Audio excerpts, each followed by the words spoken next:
अस्सलाम वालेकुम dear students. आज के लेक्चर में हम डिस्कस करेंगे डिफरेंट सेक्शंस, जिसमें पहला सेक्शन है prohibition of the disclosure of information.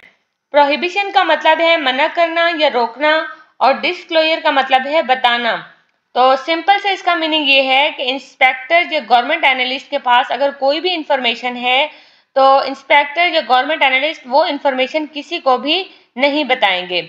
तो except for the purpose of official business or when required by the court, inspector or government analyst shall not disclose any information acquired by him in course of his official duties। यानी कि inspector या government analyst अपनी duty के दौरान उसको कोई भी अगर इंफॉर्मेशन मिलती है तो वो ये इंफॉर्मेशन किसी को भी नहीं बताएंगे। हाँ, अलबत्ता ड्रग कोर्ट ने अगर वो इंफॉर्मेशन मांगी है या किसी बिजनेस में वो इंफॉर्मेशन चाहिए तो तब जो है गवर्नमेंट एनालिस्ट या इंस्पेक्टर वो इंफॉर्मेशन किसी को बताएंगे, वरना वो इंफॉर्मेशन किसी को भी नहीं बताई जाएगी। नेक्स्ट है form of order not to dispose of stock. Stock का मतलब है सामान, जैसे ड्रग है या कोई डॉक्यूमेंट्स वगैरह हैं, और डिस्पोज ऑफ का मतलब है वहाँ से हटाना या रिमूव करना या ज़ाया करना। तो form of order not to dispose of stock.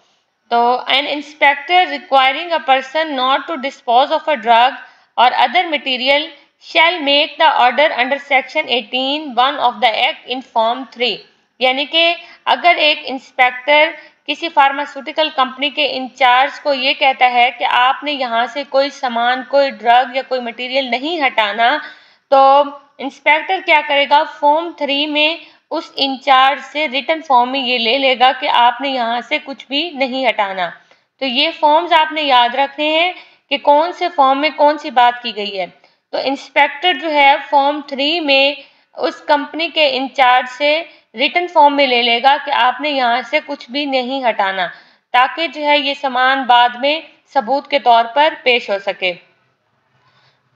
Next है form of intimation of purpose of taking sample.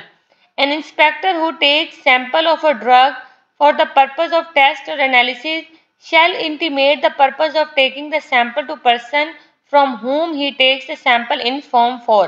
यानी कि एक फार्मास्यूटिकल कंपनी है या एक फार्मेसी है, वहाँ से अगर इंस्पेक्टर कोई सैंपल उठाता है टेस्ट करवाने के लिए, तो इंस्पेक्टर जो है उठाने का मतलब, सैंपल लेने का मतलब जो है वो समझाएगा फॉर्म 4 में कि मैं ये सैंपल इसलिए ले रहा हूँ। तो अगर and if he seizes the drug or other material shall issue receipt of seizure in form 5। और इसके अलावा अगर इंस्पेक्टर जो है कोई ड्रग सीज करता है, जब्त कर लेता है, तो उसकी रसीद बनाकर वो फॉर्म 5 में देगा। तो फॉर्म 3 में क्या है कि अगर किसी फार्मास्यूटिकल कंपनी में कानून की खिलाफ वर्जी हो रही है तो इंस्पेक्टर क्या करेगा, फॉर्म 3 में रिटन ले लेगा कि आपने यहाँ से कोई भी चीज़ नहीं हटानी। और इसमें क्या है कि अगर एक इंस्पेक्टर किसी कंपनी से या किसी फार्मेसी से सैंपल लेता है तो उस सैंपल लेने का मकसद जो है वो फॉर्म 4 में बताएगा कि मैं ये सैंपल इसलिए ले रहा हूँ क्योंकि उसको डाउट है कि भाई ये सैंपल ठीक नहीं है, इसकी क्वालिटी ठीक नहीं है, तो वो अपना मकसद बताएगा फॉर्म 4 में कि मैंने इस सैंपल को लेने का मकसद ये है कि मैंने इसके ऊपर टेस्ट करवाना है।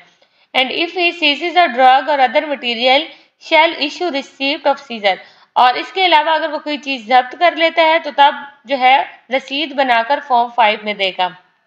Inspector shall send a portion of sample or container to the government analyst for the test and analysis through a memorandum in form 6। Memorandum का मतलब है कोई ऑफिशियल डॉक्यूमेंट या नोट्स। तो इंस्पेक्टर जो है जब सैंपल लेगा उस सैंपल को भेजेगा किसकी तरफ, गवर्नमेंट एनालिस्ट की तरफ, ताकि गवर्नमेंट एनालिस्ट जो है उसके ऊपर टेस्ट कर सके। तो इंस्पेक्टर जो भी सैंपल भेजेगा उसका जो है वो लिखकर फॉर्म 6 में जो है गवर्नमेंट एनालिस्ट को बताएगा कि मैं आपकी तरफ ये सैंपल भेज रहा हूँ। और inspector shall send a specimen impression of his seal to the government analyst. और इसके अलावा इंस्पेक्टर जो है गवर्नमेंट एनालिस्ट को जो भी इंस्पेक्टर जो है अगर कोई सैंपल भेजता है तो उसके ऊपर अपनी मुहर लगाएगा, और मुहर की जो तस्वीर है वो भी गवर्नमेंट एनालिस्ट को भेजेगा कि मैंने इस तरह की मुहर जो है इस सैंपल के ऊपर लगा दी है। तो ओवरऑल इसमें क्या है कि एक तो इंस्पेक्टर या गवर्नमेंट एनालिस्ट जो भी काम करेगा अपनी ड्यूटीज़ के दौरान उसको जो भी इंफॉर्मेशन मिलेगी वो ये इंफॉर्मेशन किसी को भी नहीं देगा। हाँ, अलबत्ता अगर ड्रग कोर्ट ने वो इंफॉर्मेशन मांगी है या किसी बिजनेस में वो इंफॉर्मेशन चाहिए तो तब जो है ये इंफॉर्मेशन सप्लाई की जाएगी। और दूसरे पॉइंट में क्या है कि इंस्पेक्टर जो है अगर किसी कंपनी के मालिक को या इंचार्ज को या किसी शख्स को ये कहता है कि आपने यहाँ से कोई सामान नहीं हटाना, तो वो फॉर्म 3 में उनसे रिटर्न ले लेगा कि वो यहाँ से सामान नहीं हटाएंगे। और नेक्स्ट क्या है कि इंस्पेक्टर जो है अगर किसी जगह से सैंपल लेता है तो फॉर्म 4 में वो लिख कर बताएगा कि मैं ये सैंपल इस मकसद से ले रहा हूँ। और अगर इंस्पेक्टर जब्त कर लेता है तो वो उसका ऐलान जो है वो फॉर्म 5 में करेगा या फॉर्म 5 में लिख कर उनको एक रसीद बना कर देगा। नेक्स्ट है इंस्पेक्टर जो है अगर गवर्नमेंट एनालिस्ट को कोई सैंपल भेजता है तो फॉर्म 6 में जो है वो सैंपल के बारे में लिख कर बताएगा कि मैं ये आपको सैंपल भेज रहा हूँ। नेक्स्ट है इंस्पेक्टर जो है गवर्नमेंट एनालिस्ट को जो सैंपल भेजेगा उस सैंपल के ऊपर इंस्पेक्टर की अपनी मुहर होगी और उस मुहर की जो तस्वीर है, स्पेसिमेन है, जो सैंपल है वो बनाकर गवर्नमेंट एनालिस्ट को भेजा जाएगा। फिर है ड्यूटीज ऑफ गवर्नमेंट एनालिस्ट। पहले हमने इंस्पेक्टर की ड्यूटीज को डिस्कस किया था, आज हम बात करेंगे ड्यूटीज ऑफ गवर्नमेंट एनालिस्ट के गवर्नमेंट एनालिस्ट की क्या क्या ड्यूटीज हैं। Government analyst shall conduct the test and analysis of the sample of drugs sent to him under the act and shall furnish report of test and analysis in form 7। तो government analyst का एक काम तो ये है कि जो भी सैंपल उसके पास आया है इंस्पेक्टर की तरफ से उस सैंपल के ऊपर वो टेस्ट करेगा और उसकी जल्दी से रिपोर्ट बनाकर फॉर्म 7 में लिखकर भेजेगा। और government analyst shall conduct the test and analysis of the sample of a drug sent to him in writing by an inspector government department and shall furnish the report of results of test and analysis to the inspector the government department or the public institution। यानी कि अगर किसी government department का inspector है और वो inspector जो है सैंपल लेकर भेजता है गवर्नमेंट एनालिस्ट को, तो गवर्नमेंट एनालिस्ट क्या करेगा, उनके ऊपर टेस्ट करेगा और रिपोर्ट तैयार करके उसी गवर्नमेंट डिपार्टमेंट के इंस्पेक्टर को वापस भेजेगा। नेक्स्ट है a government analyst shall forward to the government monthly report containing the results of samples testing and analyse during the month for the publication at the description of government. Description का मतलब है फैसला या हुक्म। तो government के फैसले के मुताबिक गवर्नमेंट एनालिस्ट क्या करेगा, एक मंथली रिपोर्ट तैयार करेगा और उसकी रिपोर्ट के अंदर जितने भी उसने टेस्ट किए होंगे उनका रिजल्ट बनाकर भेजेगा। और इसके अलावा जो गवर्नमेंट है उन रिजल्ट्स को क्या करेगी, पब्लिश करेगी, अखबार में देगी और गवर्नमेंट के हुक्म के मुताबिक, फैसले के मुताबिक वो रिजल्ट्स जो हैं पब्लिश हो जाएंगे। And furnish such other information as may be required by the government. और इसके अलावा अगर गवर्नमेंट एनालिस्ट से कोई इन्फॉर्मेशन मजीद मांगती है फर्निश, तो गवर्नमेंट एनालिस्ट क्या करेगा, फर्निश करेगा वो इन्फॉर्मेशन, यानी कि वो इन्फॉर्मेशन प्रोवाइड करेगा।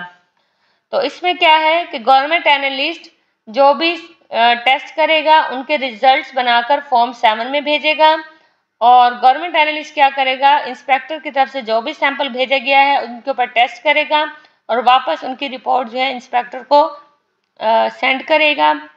गवर्नमेंट एनालिस्ट क्या करेगा, मजीद उसकी मंथली रिपोर्ट बनाकर गवर्नमेंट को भी भेजेगा और गवर्नमेंट क्या करेगी, उन रिजल्ट्स को पब्लिश करेगी और अगर गवर्नमेंट को कोई और भी इंफॉर्मेशन चाहिए होगी तो गवर्नमेंट एनालिस्ट उनको इंफॉर्मेशन फर्निश करेगा, प्रोवाइड करेगा।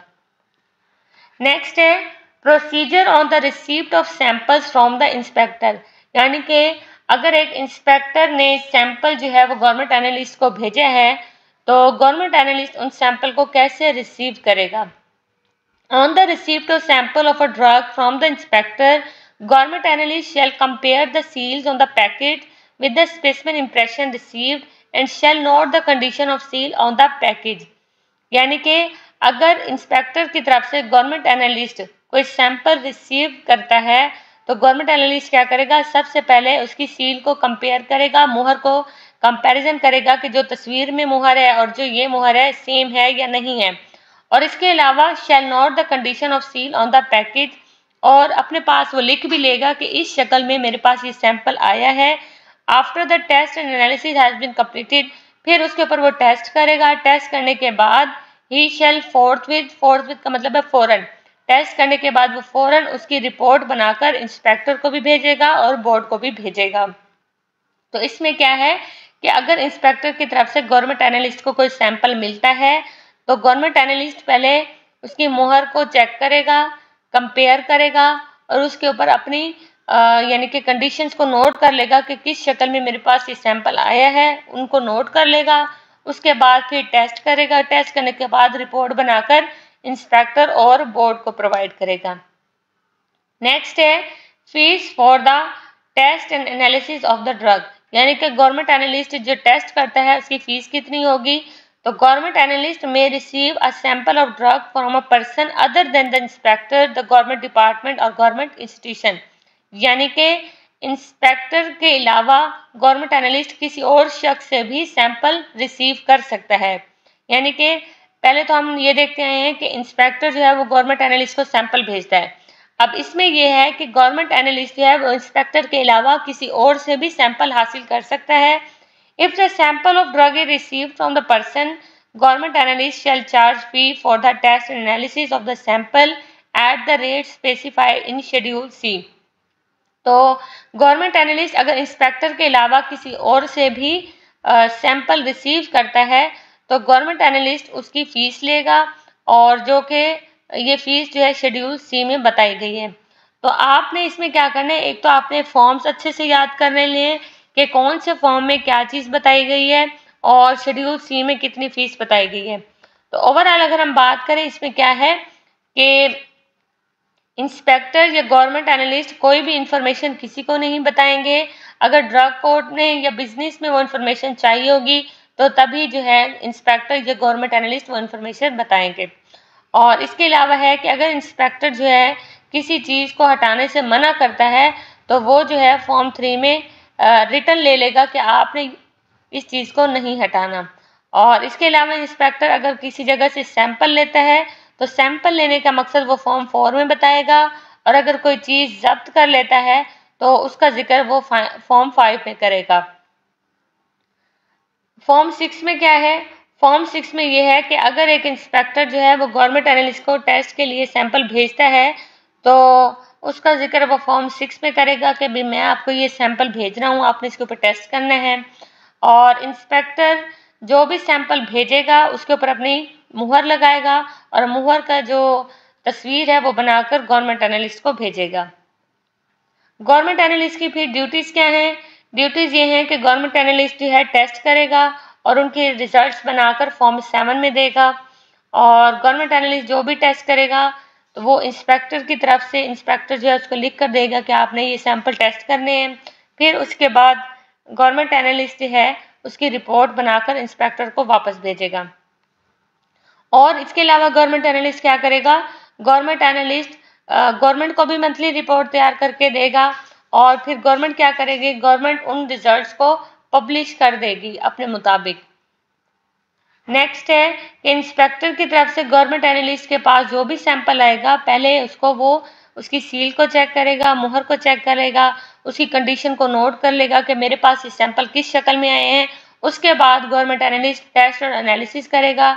एनालिसिस करने के बाद फिर फौरन से ही वो इंस्पेक्टर और बोर्ड को उसके रिजल्ट्स भेजेगा। लास्ट में क्या है कि गवर्नमेंट एनालिस्ट इंस्पेक्टर के अलावा भी किसी और से सैंपल ले सकता है। अगर इंस्पेक्टर के अलावा किसी और से वो सैंपल लेता है तो उसकी वो फीस लेगा और ये फीस कितनी होगी शेड्यूल सी में इसका जिक्र किया गया है। ये था हमारा आज का टॉपिक। ये सारे जो सेक्शंस हैं ये इम्पोर्टेंट हैं, आपने इनको अच्छे से याद करना है।